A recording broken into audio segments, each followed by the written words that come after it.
안녕하세요. 저는 일찍이 정비소를 하고 있는 남편과 결혼하여 슬아의 아들 하나, 딸 하나를 낳고 평범하게 살았어요. 남편도 저도 어릴 적부터 크게 부유하지는 않았지만 큰 굴곡이 없이 자랐고 그 생활은 결혼을 하고도 아이들을 다 출가시키고도 마찬가지였어요. 장남인 아들은 자동차 부품 관련 사업을 했고 며느리는 작은 피아노 학원을 운영하면서 사내 아이 하나를 키우며 예쁘게 잘 살았어요. 딸도 식품 사업하는 남자를 만나 결혼을 했죠. 자랄 때도 큰 말썽 없이 잘 자란 아이들이 결혼을 하고도 각자의 가정을 잘 꾸려가는 것을 보며 저희 부부는 정말 걱정이 없었어요. 우리의 노년도 그럴 거라고 생각했어요. 지금처럼 평범하게, 지금처럼 큰 사건 사고 없이 조용하게. 하늘이 저의 이런 소박한 행복을 시기했던 걸까요? 남편이 교통사고로 갑자기 세상을 떠나고 말았습니다. 세상의 가장 큰 슬픔이 배우자를 잃은 슬픔이라고 하는데 저는 정말 세상을 다 잃은 것 같았어요. 겪어보지 않은 사람은 결코 이 마음을 헤아리지 못할 겁니다. 남편이란 그늘 아래에서 뜨거운 태양을 피하고 서늘한 바람을 누리며 살았던 저에게 남편의 빈자리는 너무나 컸습니다. 아이들은 제가 걱정이 되어 번갈아가며 집에 찾아왔습니다. 그러던 어느 날 아들의 사업이 어려워지면서 운영하던 공장이 부도를 맞게 되었어요. 공장이며 회사 사무실이며 집이며 빨간 딱지가 붙게 되었고 아들은 제게 돈을 부탁했습니다. 남편이 떠나면서 받은 사망보험금이 있었는데 꽤 컸던 그 돈을 모두 아들에게 주었습니다. 저의 노후야 어떻게든 되겠지 하며 그저 아들이 무너질까 싶어 망설임도 없이 다 주었어요. 하지만 아들은 그 돈으로 1차 부도를 맞긴 했지만 이내 2차 부도를 맞았어요. 그 일로 아들 부부는 이혼까지 하게 되고 결국 빈털터리가 된 아들과 5살짜리 손자가 저희 집으로 들어오게 되었습니다. 한동안 아들은 술에 찌들어서 살았고 저는 늙은 나이에 아무것도 모르며 뛰어다니는 손자를 보느라 몸도 마음도 지쳐만 갔습니다. 아들은 새로운 사업을 구상했지만 자금이 없었던 터라 쉽게 시작할 수도 없었습니다. 이것을 알게 된 딸과 사위가 하루는 집으로 찾아와서 형님, 넉넉하진 않지만 제가 사업 자금을 조금 대드릴 테니 다시 시작하세요.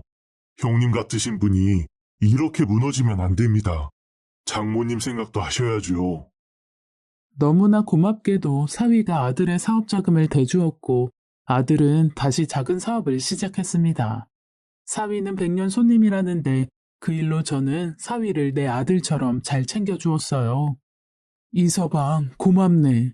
이서방 덕분에 저 녀석이 그래도 다시 시작할 수 있게 됐어. 내가 저 녀석을 보고 있자니 억장이 무너져서 원. 아무튼 이서방은 우리 집의 은인일세. 장모님, 무슨 그런 말씀을 하세요. 저희 한 가족이에요. 힘들 때 서로 돕는 거죠. 장모님도 이제 형님 걱정 마시고 장모님 건강도 좀 챙기세요. 너무나 기특한 사위를 보면서 우리 딸이 시집을 참 잘 갔구나 생각했습니다. 그러나 새로 시작한 아들의 사업은 생각보다 잘 되지 않았어요. 그렇게 넉 달이 지나고 아들은 사위에게 받은 돈을 다 날려버렸고 눈에 넣어도 안 아프다고 했던 토끼 같은 자식을 버리고 집을 나가버렸습니다. 그렇게 저는 5살짜리 손자를 키우면서 아들이 남겨놓은 빚을 갚아야 하는 상황이 되었습니다. 딸은 사위에게 말해서 빚을 갚자고 했지만 저는 한사코 거절했어요. 처가댁이 못 살면 행여나 딸이 자기 할 말도 못하고 숨소리도 못 내고 살까봐 어미 되는 마음에 그렇게 할 수가 없었어요. 그리고 딸이 임신 중이었기 때문에 괜히 신경 쓴다고 스트레스 받을까봐 연락도 안 되는 아들이 다달이 조금씩 생활비를 보내주고 있다고 거짓말을 했습니다. 사위에게는 절대로 말하지 말라고 신신당부를 했죠. 하지만 생활비 이야기는 거짓말이었기에 저는 돈을 벌어야 했어요. 그래서 일자리를 알아보러 다녔지만 결혼하고 전업주부로만 살았던 제가 할 수 있는 것들은 많이 없었어요. 거기다 그때 제 나이가 55세였으니 더더욱 그랬죠. 지금까지 살면서 제대로 할 줄 아는 일도 하나 없이 나이만 먹었다는 현실에 그때 정말 좌절감이 들더군요. 누구의 아내, 누구의 엄마의 모습 말고는 제가 할 수 있는 일이 없다는 것에 참 비참했습니다. 그래도 죽으란 법은 없는지 아는 동생이 정수기 회사에 코디를 뽑는다고 거기에 한번 가보라고 하더군요. 집집마다 다니면서 정수기 청소를 해주고 필터를 갈아주는 일이라고 하였어요. 초보도 할 수 있다고 해서 저는 당장 그 일을 시작한다고 했습니다. 그러나 그 일은 제가 생각하는 단순한 관리가 아니었고 정수기와 공기청정기를 판매해야 하는 영업직이었어요. 태어나서 이쑤시개 하나 팔아본 적 없는 제가 그 일을 하기엔 두려움이 너무 컸습니다. 하지만 집에 여전히 엄마 아빠 언제 오냐고 우는 5살짜리 손자를 보고 있노라니 그래 안면몰수하고 한번 해보자 하고 마음을 먹었어요. 그 일을 소개해준 동생을 찾아가서 정수기 한 대를 부탁했습니다. 누군가에게 이런 부탁을 해본 적이 없는 저는 얼굴이 화끈거렸고 쥐구멍에라도 숨고 싶었어요. 그런 저를 눈치채고 동생은 흔쾌히 정수기를 사주었어요. 계약서를 쓰는데 어디에 뭘 써야 되는지도 버벅거리는 제 모습이 그때 당시 너무 초라하게 느껴졌어요. 그렇게 첫 계약을 하고 나오는데 그날따라 하늘이 참 맑았습니다. 세상은 이렇게 아름다운데 내 인생 왜 이렇게 되었나 싶고 말년에 이게 무슨 복인가 싶어 한참을 울었어요. 그날 저녁에 어린이집에 들려 손자를 데리고 집으로 가는데 손자가 과일가게 앞에 서서 망고를 가리키며 할머니, 나 이거 먹고 싶어 라고 했어요. 아이고, 내 새끼 저게 먹고 싶어? 저기 아저씨, 저거 한 소쿠리 줘요. 한 소쿠리에 망고가 6개 담겨 있었고 과일 장수는 비닐에 담으며 48,000원이라고 했습니다. 저는 순간 망고 한 개가 왜 그렇게 비싸나 싶어 조금 당황해하고 있으니 요즘 망고 값이 비싸요. 이거는 크고 더 맛있어요. 라고 하더라고요. 결국 그날 저는 망고 2개를 사서 집으로 왔습니다. 아무것도 모르는 손자는 저에게 2개밖에 안 사준다고 울었어요. 엄마는 매일 사줬었는데 엄마가 보고 싶다면서 또 펑펑 울었어요. 저도 손자를 따라 울고 싶었습니다. 그러던 어느 날 제가 코디 일을 시작했다는 것을 알게 된 사위가 자신의 회사에 정수기 2대를 넣는다고 연락이 왔습니다. 이미 정수기가 있었을 테지만 장모가 한다고 하니 위약금까지 물고 바꾸려고 하더군요. 이서방, 이렇게까지 안 해줘도 되는데. 에이, 장모님이 하시는데 제가 당연히 바꿔드려야죠. 그렇게 사위 회사에 정수기 2대가 들어갔고 한 달 뒤 저는 정수기 점검을 하러 사위의 회사로 가게 되었습니다. 행여나 사위를 마주치면 어색할까 싶고 직원들이 제가 장모라는 것을 알면 입장이 곤란해질까 싶어서 일부러 직원들이 밥 먹으러 간 점심시간 때 갔습니다. 안내 데스크에 여자 직원만 한 명 있더라고요. 저는 정수기 점검을 끝내고 사위를 마주칠세라 빨리 그곳을 빠져나왔어요. 인간은 환경에 적응하는 동물이라고 했던가요? 저는 처음에는 너무 낯설고 누군가에게 싫은 소리를 해야 하는 것 같았던 이 일에 점점 적응해가고 있었어요. 주변 사람들이 저더러 성격도 많이 변했다고 하더군요. 처음에 언니 봤을 때 저 언니 며칠 버티겠냐고 했는데 언니가 이렇게 오래 버틸 줄 몰랐어. 그러니까 언니 이번 달도 지금 계약 1등이잖아. 진짜 사람 일은 모르는 거라니까. 코디 일은 처음 시작이 어려웠지 적응을 하니 재미있었고 나름 보람도 느껴지는 일이었어요. 그리고 제가 한 만큼 수입이 바로 올라오니 욕심도 생기더라고요. 저는 저에게 이렇게 적극적인 모습이 있는지 몰랐고 사람을 만나는 것을 이렇게 좋아하는 줄도 몰랐어요. 그렇게 하루하루를 즐겁게 사니 딸도 사위도 제 걱정을 놓는 눈치였어요. 그렇게 한 달이 지나고 또다시 사위 회사에 정수기 점검을 하러 가는 날이 되었습니다. 그날도 점심시간에 찾아갔는데 안내 데스크에 여직원이 없더라고요. 잠시 화장실 갔나 보다 싶어서 정수기 점검을 하고 있는데 사위가 있는 사장실에서 인기척이 나는 것 같았어요. 이서방이 아직 점심을 먹으러 안 나갔나? 저는 사장실 쪽으로 발걸음을 옮겼어요. 그리고 저는 보지 말아야 할 충격적인 장면을 보게 되었습니다. 지금도 그때를 생각하면 심장이 벌렁거립니다. 사위는 어떤 여자와 함께 있었어요. 사위는 책상 의자에 앉아 있었고 여자는 사위의 책상 위에 앉아 둘이서 스킨십을 하고 있더군요. 다리가 후들거려서 바닥에 주저앉을 뻔한 걸 겨우 참으며 밖으로 나왔습니다. 도대체 이게 무슨 일인가 싶어 상황 파악이 안 되고 믿는 도끼에 발등 찍힌다라는 것이 이런 거구나 싶은 것이 정말로 망치로 뒤통수를 세게 맞은 것 같았어요. 만삭인 딸아이가 생각나면서 눈물밖에 안 나더군요. 딸아이에게 전화를 걸었습니다. 딸, 아무 일 없지? 엄마, 우린 아무 일도 없지. 왜 엄마? 무슨 일 있어? 아니, 그냥 우리 딸 목소리 듣고 싶어서 전화했지. 이서방은 잘해주고? 그 사람이야 뭐 나밖에 모르지. 근데 요즘 회사 일이 바빠서 많이 늦어. 어제도 지방 출장 간다고 집에 못 들어왔어. 가슴이 철렁하더군요. 지방 출장 간다고 외박한 사위 이야기에 아까 제가 본 장면이 오버랩되면서 저는 분노가 차올랐어요. 하지만 딸에게는 말을 할 수가 없었어요. 며칠 뒤 출산일을 앞두고 있는 딸아이가 충격으로 잘못될까 싶어 차마 말을 할 수가 없었죠. 저는 결국 3일 월차를 내고 알아 누웠어요. 이 일을 어떻게 해야 되나 싶어 속만 태웠죠. 이 사실을 딸이 알게 되었을 때를 생각해보니 딸은 바로 이혼한다고 울고불고 난리가 날 것이고 그럼 태어난 아이는 또 어떻게 할 것이며 불륜의 증거도 없는데 위자료도 못 받고 버려지는 것이 아닌가.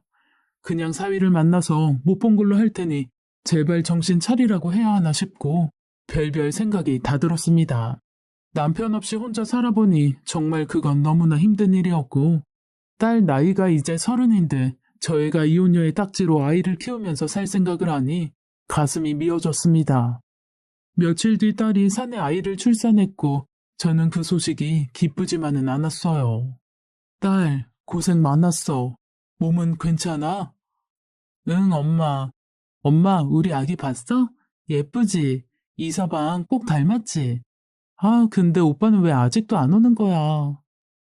눈물이 나는 것을 억지로 참았습니다. 이서방은 일이 바쁜 거야? 요즘 회사 일 때문에 정신없어. 곧 오겠지. 그날 사위는 오지 않았어요. 저는 퉁퉁 부은 딸의 얼굴과 발을 보고 많이 울었습니다. 엄마, 왜 이렇게 울어? 우리 딸 기특해서 그렇지. 그렇게 저는 병원에서 나와 추악한 사위에 대한 배신감으로 치밀한 응징의 계획을 세웠습니다. 며칠 뒤 저는 정수기 점검을 핑계로 사위의 회사로 갔어요. 그리고 사장실에 있는 정수기에 아무도 눈치채지 못할 몰래 카메라를 설치했어요. 사위의 실체를 확인해보고 싶었습니다. 그리고 정수기 수질 검사 기간이라 한 달간 매일 수질 체크를 해야 한다면서 사위의 회사를 방문했죠. 그날도 어김없이 사위가 없는 점심시간에 갔어요. 카메라 메모리를 바꿔 끼고 나오는데 가슴이 콩닥콩닥 거렸어요. 녹화된 영상을 떨리는 손으로 재생시켜보는데 제발 아무것도 담겨있지 않길 바랬습니다. 그날 제가 본 것이 잘못 본 것이길 바랬어요. 하지만 영상에는 사위와 상간녀의 불륜 행각이 고스란히 찍혀 있었고 모두가 퇴근한 밤마다 그것들은 사무실에서 그런 더럽고 추악한 짓거리를 했습니다. 심지어 딸아이가 출산한 그날도 사위와 상간녀는 그 짓을 하고 있었어요. 하늘이 무너지는 줄 알았고 피가 거꾸로 솟는 것 같았습니다. 가슴이 찢어지는 듯한 고통이 저를 죄어왔어요. 두 눈으로 확실하게 확인하고 나니 저는 더 이상 미룰 것이 없었어요. 당장 사위를 찾아가 뺨이라도 때리고 제 딸을 데리고 나오고 싶었죠. 그런데 녹화된 영상에서 저는 새로운 사실을 알게 되었어요. 안녕하세요. 오빠, 이거 넘겨주는 대신 나한테 뭐 해줄 건데? 조금만 기다려. 이번 신제품으로 대박나면 우리 수진이 좋아하는 거 다 사줄게. 이거 당연히 대박나지. 우리 회사가 여기에 퍼부은 돈이 얼만지나 알아? 포장 패키지 하나도 다 특허라고.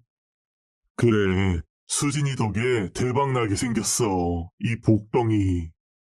나한테 잘해. 우리 사장이 내가 신제품 정보 빼돌린 거 알면 나는 죽은 목숨이야. 그 상간녀는 사위의 경쟁사 회사 직원이었습니다. 신제품 개발부서에서 근무하는 상간녀가 2달 뒤 자기 회사에서 출시 예정인 신제품 정보를 사위에게 주고 있었던 거죠. 비슷하게 아이템을 바꿔서 경쟁사보다 더 빨리 출시할 계획을 가지고 있더라고요. 불륜도 모자라서 이렇게 파렴치하게 돈 벌 생각을 했다니 하는 꼬락서니들이 정말 가관이었습니다. 그리고 이어지는 대화에서는 제 입에서 욕이 절로 나왔습니다. 오빠, 이거 마무리되면 와이프 정리할 거지? 당연하지. 지금도 집에 들어가기 싫어 죽을 지경이야. 아니, 왜 피임을 안 해가지고 임신을 하게 만들어? 양육비만 더 주게 생겼잖아. 내가 자기 오빠한테 사업자금 대준 게 있는데 무슨 명목으로 위자료에 양육비를 달라고 하겠어. 청구한다고 해도 그런 거 신경 쓰지 마. 이번에 대박 나면 그 정도는 그냥 먹고 떨어지라고 주면 돼. 정말 치가 떨리더군요.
막다리라 똑바로 누워서도 못 자고 매일 옆으로 누워 자면서 허리 아프고 팔다리 저린다고 했던 제 딸이 생각났습니다. 엄마, 그래도 이서방 닮은 아들이 태어나면 얼마나 예쁘겠어. 이 정도 힘든 건 아무렇지도 않아. 라고 하며 자기 배를 만지면서 생글생글 웃는 딸아이가 생각나서 저는 소리내어 울었어요. 천벌을 받을 것들, 그것들을 꼭 벌받게 하고 싶었습니다. 하늘이 무섭지도 않니? 너희는 죽어서 반드시 지옥 갈 거야. 하지만 죽어서 받는 심판만으로는 부족했어요. 지금 살아있을 때 본인들이 얼마나 잔인한 짓을 했는지 심판받게 해주고 싶었어요. 그래서 저는 상간녀의 회사로 찾아갔습니다. 안내 데스크에서 사장을 만나러 왔다고 했지만 지금 부재 중이라고 했고 저는 꼭 사장님한테 전해달라며 쪽지를 건넸습니다. 2달 뒤 출시 예정인 당신 회사 신제품이 도둑맞았습니다. 돕고 싶으니 연락주세요. 그리고 잠시 뒤 모르는 번호로 전화가 왔어요. 커피숍에서 40대 초반으로 보이는 회사 사장이라는 사람과 만났어요. 저는 제가 본 내용을 모두 이야기했고 사장은 어이가 없다는 듯이 또 믿을 수가 없다는 듯이 어두운 표정으로 제 이야기를 들었습니다. 마지막으로 저는 그 둘이 나눈 대화가 찍힌 카메라 영상을 보여주었죠. 그걸 본 사장은 그제야 제가 한 말을 모두 믿는 듯 했어요. 이렇게 알려주시니 뭐라고 감사의 인사를 드려야 할지. 어르신이 아니었으면 우리 회사가 엄청난 타격을 받을 뻔했습니다. 사장은 이번 신제품을 인터넷 쇼핑과 홈쇼핑에 오픈하기 위해 준비 중이었고 물량을 보유하기 위해 공장도 하나를 새로 가동할 만큼 엄청난 자본금을 투자했다고 했어요. 모든 것을 도둑맞을 뻔했다면서 냉수를 벌컥벌컥 마셨습니다. 사장은 당장 그 여직원을 내부 문서 유출로 형사고발을 하겠다고 했어요. 사장님, 저는 어떤 대가도 바라지 않아요. 다만 제가 제안 한 가지를 하고 싶습니다.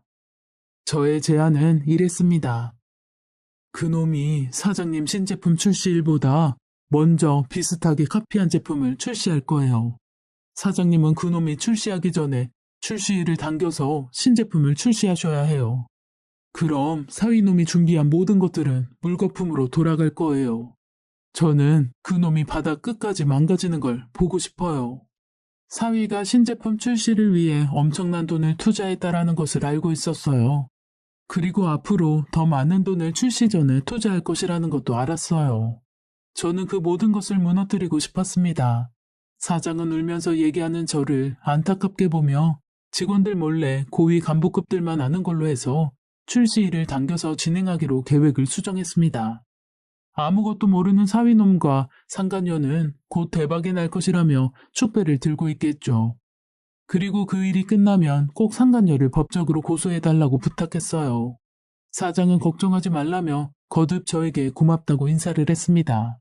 그리고 저는 딸아이를 찾아갔습니다. 그리고 진실을 전했어요. 딸아이는 숨이 넘어갈 정도로 꺽꺽거리며 울었고 그걸 보는 제 가슴도 찢어졌습니다. 태어난 손자도 뭘 아는지 우리 셋은 그렇게 울었어요. 그때 사위가 집으로 들어왔습니다. 집안 분위기가 이상한 것을 감지한 사위는 무슨 일이냐고 했고 분노를 이기지 못한 딸이 사위를 향해서 물건들을 집어 던졌어요. 네가 인간이니? 밖에서 딴 여자랑 붙어 먹으니까 좋았어? 당신 왜 이래? 이게 어디서? 자네는 이제 내가 안중에도 없는가? 저 자식 다 버리고 불륜 저질렀으면 부끄러운 줄 알아야지. 어디서 큰 소리야? 장모님, 도대체 어디서 무슨 말을 듣고 와서 이러시는 거예요? 사위는 뭐가 그렇게 당당한지 두 눈을 부릅뜨며 저에게 대들었어요. 저는 그 순간 녹화한 영상을 틀어서 보여주었습니다. 딸아이가 충격받을까봐 차마 그 영상까지는 안 보여주려고 했었거든요. 사위는 그것을 보는 순간 흠칫 놀랐고 제 핸드폰을 빼앗아 들더군요. 장모님, 지금 제정신이세요? 지금 뭐 하자는 거죠? 이건 어떻게 찍으신 거예요? 어떻게 찍었든 자네가 불륜했다는 사실이 달라지나? 이 영상을 만천하에 공개하고 싶은데 태어난 손주가 불쌍해서 참고 있는 거니 날 건들지 않는 것이 좋을 거야. 지금이라도 당장 자네 회사에 뿌릴 수도 있어. 사위는 처음으로 본 저의 냉정하고 단호한 모습에 많이 놀란 것 같더라고요. 왜? 내가 못할 것 같아? 요즘은 인터넷에 올리면 전국에 퍼져나가는 건 일도 아니라더구만. 자네 얼굴 들고 다닐 수 있겠나? 내가 이 영상을 유포해서 어떤 처벌을 받든 나는 아무런 상관이 없네. 너희 둘이 한 그 추악한 짓거리들이 만천하에 공개될 수만 있다면 나는 내가 어떻게 되든 상관이 없어. 사위는 원하는 게 뭐냐고 꼬리를 내렸고 저는 지금 살고 있는 집과 차 그리고 이자료와 양육비 명목으로 현재 현금 재산의 반을 요구했습니다.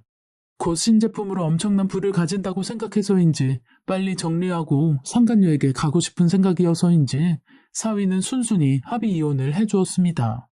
그리고 2달 뒤 상간녀가 다니는 회사에서는 성공적으로 신제품을 출시했고 사위는 말 그대로 쪽박을 찼습니다. 준비했던 신제품이 모두 수포로 돌아갔고 그동안 들인 막대한 자금도 모두 날려버렸죠. 주변 지인들에게 엄청난 투자금을 받고 심지어 대출까지 싹싹 끌어서 투자한 신제품 사업이 철저하게 망해버렸어요. 처음부터 자기의 것이 아니었죠. 그 모습을 보고 싶어 사위의 회사로 찾아갔습니다. 사무실 안은 엉망이었고 빚쟁이들과 거래처 관계된 사람들이 찾아와서 언성을 높이고 있었어요. 사위는 망연자실 자리에 털썩 주저앉아 넋이 나간 사람처럼 보였습니다. 멀리서 그 모습을 지켜보면서 남의 눈에 피눈물 나면 어떻게 되는지 뼈저리게 느꼈으면 좋겠다는 생각을 했습니다. 살면서 두고두고 이 일이 생각나서 후회하며 가슴치며 그렇게 고통스럽게 살기를 바랬어요. 며칠 뒤 사위는 저희 집에 찾아와서 잘못했으니 한 번만 용서해달라고 했고 지금 회사가 어려우니 한 번만 도와달라고 무릎을 꿇었습니다. 딸은 얼굴도 보기 싫다며 방에서 나오지도 않았죠. 장모님, 한 번만 용서해주세요. 그 여자가 작정하고 덤비는데 제가 어떻게 당합니까? 장모님, 제가 얼마나 처가에 잘했는지 잊으셨어요? 자네가 우리 집에 잘한 거 한시도 잊은 적이 없네. 그래서 그만큼 나도 잘했지. 그리고 자네가 우리 집에 죽을 죄를 지은 것도 한시도 잊은 적이 없네. 그래서 내가 자네를 용서 못하는 것은 너무 당연한 일이 아닌가? 자네야말로 잊고 있구먼. 우리한테 어떤 짓을 했는지. 손바닥으로 하늘을 가리지 그러냐. 두 번 다시 우리 앞에 찾아오지 말게. 장모님, 태어난 아이를 위해서라도 제발 한 번만 용서해 주세요. 그 입으로 손주 이야기를 하는데 저는 결국 참지 못하고 화장실로 가서 걸레 빨려고 담가놓은 물을 가지고 나와 사위놈 얼굴에 뿌려버렸습니다. 사위는 소리를 질렀고 머리 위에는 더러운 걸레가 널려 있었죠. 이 걸레만도 못한 인간아. 그 더러운 입으로 어디 아이 얘기를 담아? 그 아이 이름이 뭔지는 아는가? 그 아이 태어났을 때 자네 어디에 있었는가? 그때도 자네란 인간은 그 상간녀와 있었지? 아이 때문에 이 정도로 참는 줄 알아? 당장 나가. 그게 사위의 마지막 모습이었습니다. 상간녀는 어떻게 되었냐고요? 상간녀 메일함에 수많은 신제품 관련 문서들이 사위의 메일로 간 것이 포착되었고 형사고발을 당해 어마어마한 손해배상금을 물게 되었다고 하더군요. 그리고 상간녀로 낙인 찍혀 얼굴도 못 들고 다니게 되었고 심지어 상간녀는 만나는 남자친구도 있었다고 하네요. 그 남자친구가 회사로 찾아와서 한바탕 난리가 났었답니다. 남의 가정 파탄 내놓고 네가 웃을 일이 있으면 세상이 너무 불공평하잖아. 그치? 지금도 내 딸은 너희 때문에 밤에 자다가도 우는데 잠든 아기가 깰까봐 나이 많은 어미가 깰까봐 소리내서 크게 울지도 못하고 그렇게 밤마다 백인릿을 적시는데 너희가 잘 사는 건 너무 말이 안 되는 거잖아. 그치? 그러니까 벌 받아. 그렇게 사위와 상간녀는 그렇게 거짓골을 당했습니다. 딸아이는 받은 위자료로 결혼 전에 했었던 꽃집을 다시 하고 싶다고 했고 집 근처에 예쁜 꽃집을 오픈하여 새로운 시작을 하였어요. 엄마, 매일 예쁜 꽃들 보니까 너무 좋아. 엄마, 나 잘 살 거야. 이제 내 걱정은 하지 마요. 꽃처럼 예쁜 딸은 그렇게 회복되고 있었어요. 오늘은 우리 딸이 좋아하는 과일을 사가지고 집에 들어가야겠네요. 우리 첫째 손주가 좋아하는 망고도 한 소쿠리 사고요. 세상 살다 보니 정말로 죄짓고 사는 사람들을 많이 봅니다. 안녕하세요.